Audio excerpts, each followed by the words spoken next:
Hello, everyone. Today's guest is eco-fiction author Monica McDowell. She subverts archaic notions of the profound and the profane. Her award-winning novel, A Girl with a Gift, is a riveting eco-feminist saga that weaves connections between women and spirituality in a moment of cultural and climate crisis.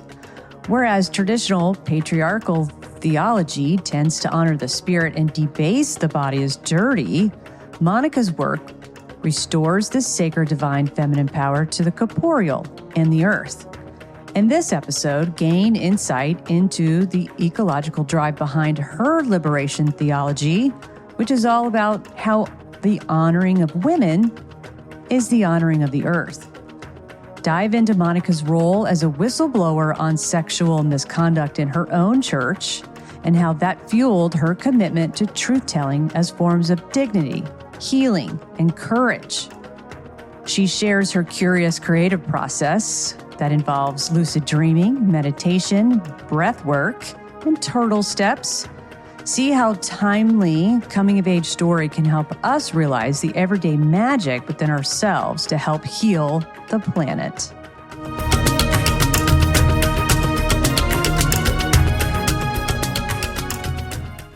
Hello, Monica. Sister, thank you so much for joining me today. I went ahead and ordered your book, and I've started reading it, and so no spoilers. But your novel, A Girl with a Gift, a novel, is capturing my attention because I love your point of view.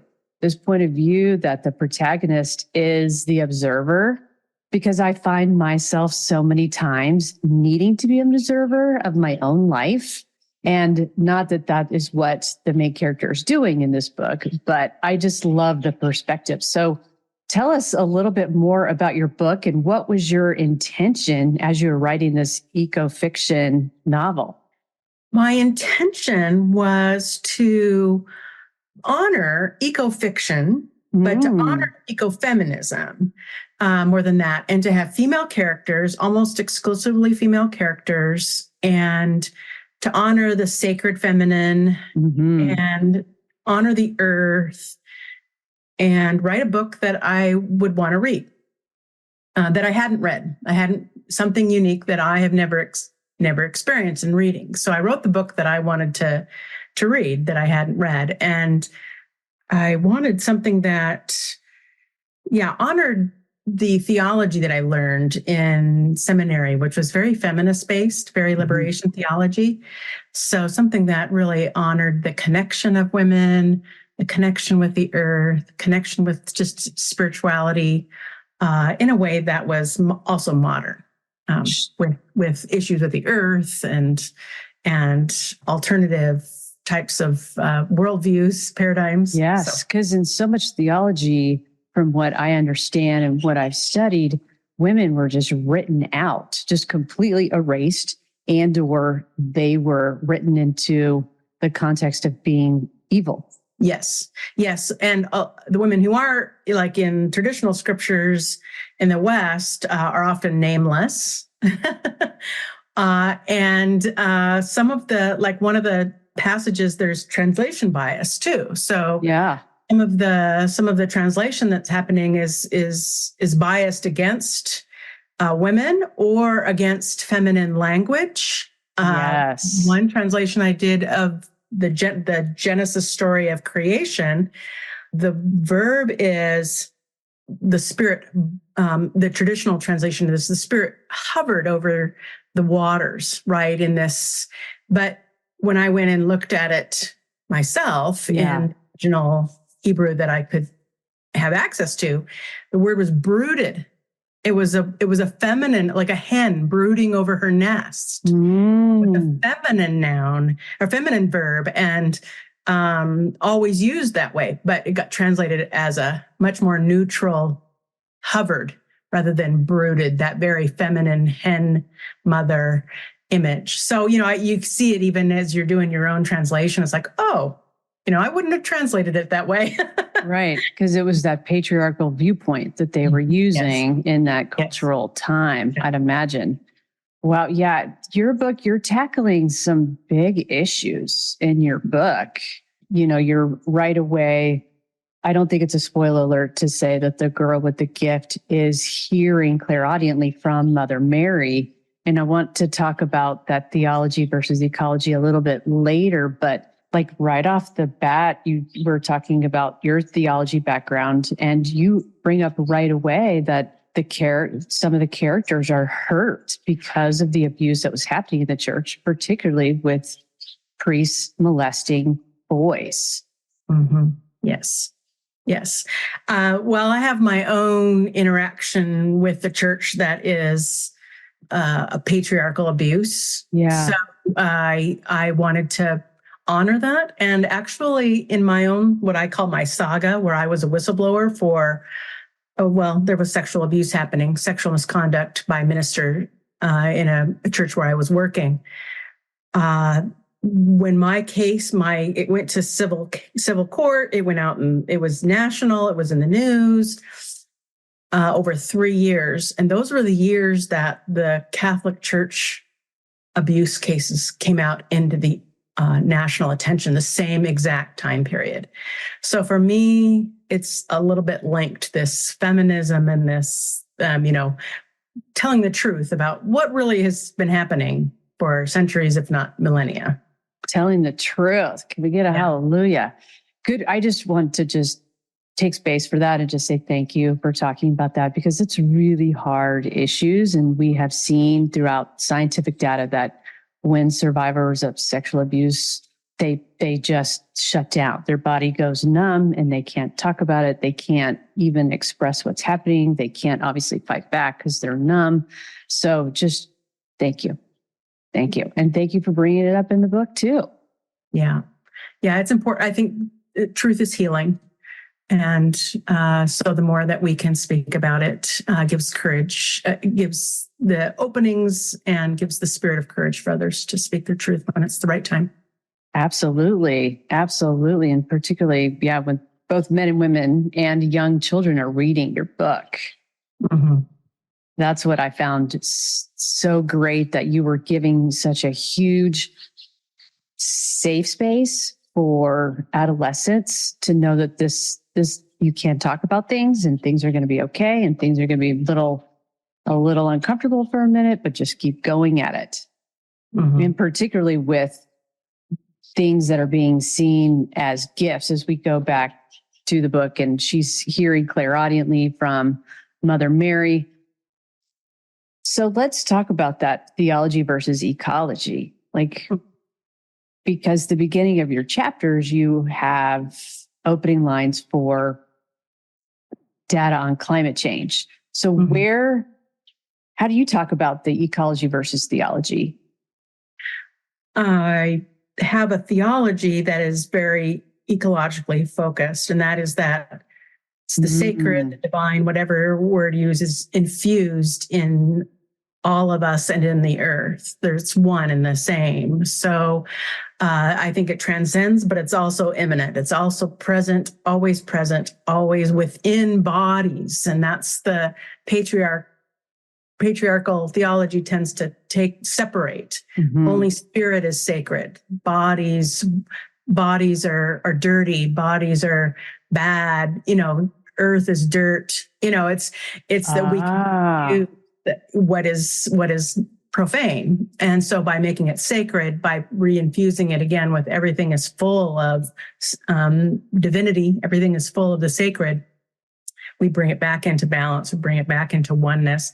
So for me, the honoring of women is the honoring of the earth, Absolutely. Is the honoring of this sacred feminine, trying to bring that back into balance by emphasizing that crucial relationship we all have with Mother Earth. So we depend on Mother Earth for everything. We just are a little detached from that reality in our Western society, where we have all this technology that we think that's what we're relying on, but it all comes from Mother Earth. It all comes from Mother Earth. Yes, and our connection with it. So how do you blend that with the characters with your book?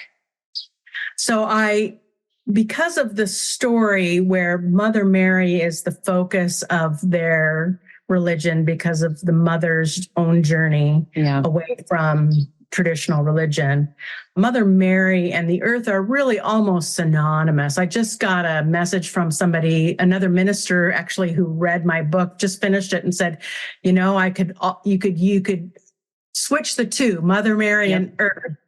And he said either worked. And that was really my intent, was the earth as the body of the Mother Mary, and honoring the body, honoring our own bodies, honoring the earth is honoring the sacred feminine. It's all one. Because it's not even the physical body, right? It's all of the bodies coming in. Yes, all of the bodies. Yes, we have all of the bodies. The emotional body, the mental body, the soul. Yes. Mm-hmm. Yes. That sometimes the English language doesn't really allow to talk about all of that in a clear way. Sometimes it's like, we don't have in our society, we don't have the mechanisms to take somebody from a materialistic only worldview, which is another part of patriarchy, is that only the sacred is only the soul is sacred, or you've got only the material matters. And so you've got this divorce between the soul and matter, and it's both and so were there some surprises in the book that even surprised you? Yeah, when I'm writing a book, I've been given my plots in dreams. They just come, they're downloaded. It's the arc of the story, it's the characters and their names, not a lot of the details, but enough that I can get the whole story, in a dream. And I get up and I write down all the main details. And then I have a lot of creative license, right? Then I can fill in all of the details. But I don't always know what's going to happen in the story. Okay. So I don't always know where the plot is going to go. I use creative license, but I also sometimes have to go into deep meditation, and the characters do kind of come to life, and they kind of tell you what's going to happen next. They have their own mind, and they want to go in this direction differently than maybe I had planned. So, and the ending was a little surprising to me. So yeah, there were some surprises. I had anticipated it being a more global story, and it became very much more just centered around that family, which I actually liked. It made it much more personal and much more heart-centered. So. Oh, cool. I love the names that you gave each of the characters. It was so pretty. It was so pretty.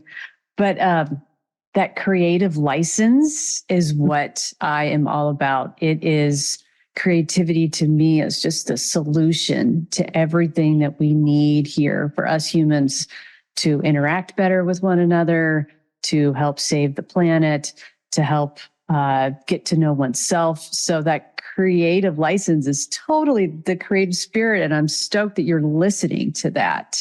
Mm-hmm.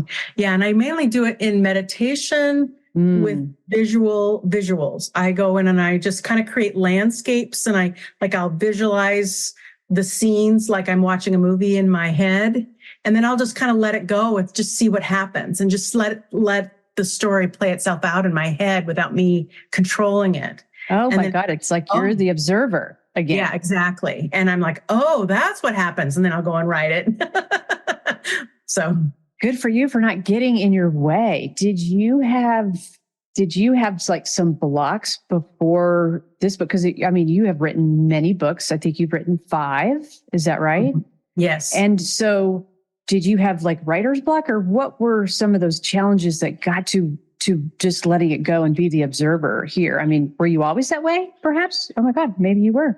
I've always been able to just write, but if I do get writer's block, if I do get stuck, I will either go on a walk, which gets my juices going, creative juices going. And even if I'm not thinking about what I'm trying to work out, by the time I get home from the walk, it's like, oh, okay, I can do I can go in this direction. At least I can at least get going on something, right? Something came up. Yes. That I could write. And then the meditation, these visual meditations is how I generally will work through a block. So usually it'll just come to me what needs to be written. So the only other... so it's like slowing down enough to feel your breath. Yeah. Yeah. And really being open to the honesty of the characters, the honesty of the plot that has its own authentic truth to it and wants to be told.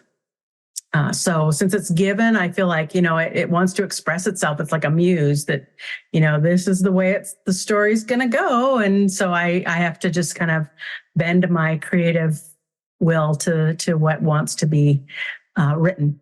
Yeah. So, wow. That's so neat. I could relate to like needing to go for a walk and just let it go and soften up a little bit. Cause sometimes, I'll just say, okay, I got to go for a walk, and I'm bend over and I'm tying my shoes and I'm like, oh, there it is. Okay.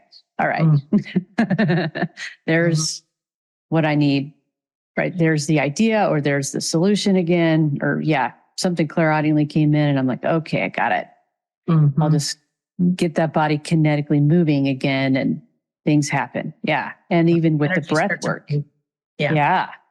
Even the breath work is like, can be exhausting in meditation sometimes. Yes. Even though, everybody thinks you're just sitting so still, or there's a big hunk of the population that is like being so still, you're not doing anything. But you could get a workout in.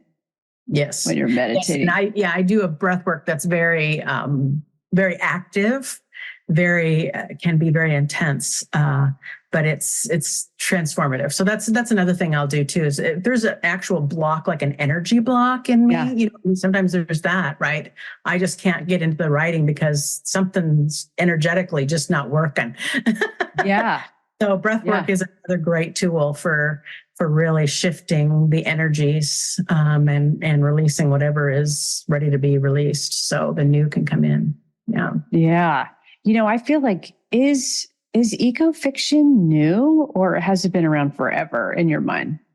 Forever, it's a new genre in terms of, that they're actually giving it a name. Yeah. A lot of sci-fi is climate. It's sci-fi has dealt with all sorts of social issues, including climate issues. Star Trek, terraforming a planet because they've destroyed the planet. Yes. All of those kinds of things are addressed in different kind of sci-fi that have been around for a lot of years. So I don't think it's new. It's just that because of the climate crisis, it's now its own genre. So your creative process. Yes. It comes to you in dreams, and are you like physically waking up and then in the moment, 3:00 in the morning, getting up to writing everything down? Or do you do voice, or what do you do? So when the dreams come that have a fiction plot that's thorough, it's like a lucid dream, and I'm seeing it like a movie like on super fast. Just like, like you're just watching a movie on super fast. Yeah. I'm seeing it all and witnessing it all. And then usually by the end I've woken up, I'm fully alert by that time. And so then I have to go and I will find something, and I will just scratch out as much as I can remember all the details, or type it into my computer if that's what's I've gone to, and just, get as much down as I can while it's still fresh. Sometimes it's been, in the morning if I don't wake up, I still try to scratch it down as soon as I do wake up fully, but in the morning, that's it. And then I keep it. I've got several plots like that. And then whenever I start on one, I just start the process of writing it and doing that creative process. I have a very limited commitment to writing. I'm busy. But my commitment, I use something that I gained from Martha Beck, Turtle Steps, is that you make the smallest commitment that you can to something with no resistance. So if you have a big project and you're just like, you're not starting on it, break it down to its smallest step, the smallest next thing where you have zero resistance. And that for me was 5 minutes a day. I could write for 5 minutes a day with no resistance. And so all of my books, the 5 books, were written on that commitment, 5 minutes a day. So, but what happens is the resistance is usually just me sitting in the seat and getting going, right? Once the 5 minutes are going, a lot of times it turns into a half an hour and I don't even realize a half an hour has gone by because I'm in the flow and I'm writing and typing. So, but the commitment is just to 5 minutes. So that's how my creative process keeps fuel. And then by not writing too much any one day, I usually try to leave with enough of a nugget of the next thing to write so that when I sit down again, I have a place to start. So I don't write everything that is in my mind. So ooh, that's talented, I think, not just getting it all out. And especially, it's kind of like you're leaving yourself a nugget. You're leaving yourself a little bit of joy to come back to. Yeah, so seed for the next thing. Yeah. The seed for the next thing. And then you get to water and it grows. I love that metaphor. I love that one. So yeah, you're totally busy. Being an author is not the only thing that you do. Tell us what else you do. You're a healer. Well, I work full time. I work as a kind of a administrator, and then I do some minister things as well. In that role, I teach workshops on Reiki and other alternative types of wellness. And I see clients. I have a private practice. So busy. Totally busy. But these are all connected with the earth, because Reiki and the energy and coming back and the interfaith. You're interfaith minister, yeah? Yeah, I'm traditionally ordained, but when I had my saga that I talked about in the church, shifted. It was over 20 years ago. I had a big shift. So yes, interspirituality, interfaith, that's where I am. So I have been for a number of years. So that's awesome. That's awesome. So you live and work in the Pacific Northwest. Is that where you're originally from? Yes, I grew up in the very northwest corner of Northwest Washington. So up in Whatcom County. I grew up 5th generation from my mother's side of the family. Yeah. Oh, is that right? Whatcom County. So like LaConner? Nope, that's Skagit. Bellingham, north of Bellingham. Right next to Canada is where I grew up. Right. That's beautiful. Mm-hmm. We were talking about feminism and earth. There's a beautiful sculpture in Bellingham from Nancy Holt. Have you seen that? I have not. I grew up there, but I haven't been up there for, I haven't lived there for decades. So yeah. After we conclude, I'll just, if you have time, if it's something that you desire to do, I'll just tell you where it is. It's so neat. And I think her intention was basing it off the North Star. Yeah. Lovely. It's this huge sculptural aspect. That's awesome. Well, do you have let me share my screen with everybody so we can see your book. And this is where people can go ahead and buy your book directly from your website. Yes, that is available through my website. It's also available on Amazon. All of my books are available on Amazon as paperback and ebooks, Kindle versions. Oh, some independent bookstores can also get some of my books. So, but that's the place where they all are. My website. This is awesome. And are you in the middle of writing a new one now? I am. I'm writing another eco-fiction right now. It is based in a girl who has to save her dad, who was a scientist who was doing some important work for the earth, but it is actually harming the earth. And she has to kind of save the day and save her dad and save the local area from a local apocalypse. So there's some supernatural elements of half-lives that are protecting all of the energies of karma, layers of karma in this town, and with a lot of history. So, oh, neat. So do you? Do you think people should go to your website? Do you want them to follow you on Instagram? What's your Instagram? Oh, my Instagram. I'm not a big Instagram person. I do have an Instagram, but I'm not a big I'm mainly on Facebook. Oh, okay. So find me on Facebook. All the links are on my website to all of my pages. I have a Facebook page, Rev Monica McDowell.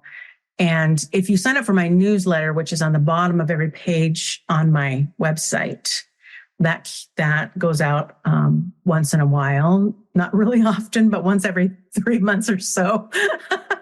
That lets people know about my classes and my events and that sort of thing. Okay, cool. I speak next week and I speak next month and teaching classes the next month after that. So, wait, what classes are you teaching? I'm teaching Whatcom Community, actually, the community college. I teach continuing education classes and community education classes. I'm teaching a breathwork class. I'm teaching an energy medicine class. And then I'll be teaching some Reiki classes coming up, Unity of Bellevue. So, my gosh, yeah. So everybody go to Monica's website to find out about all these classes. You can sign up for them.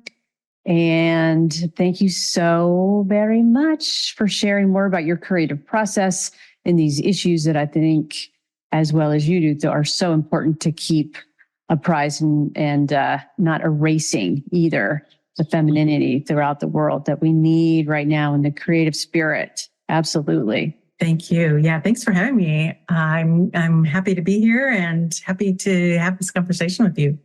Absolutely. Grateful.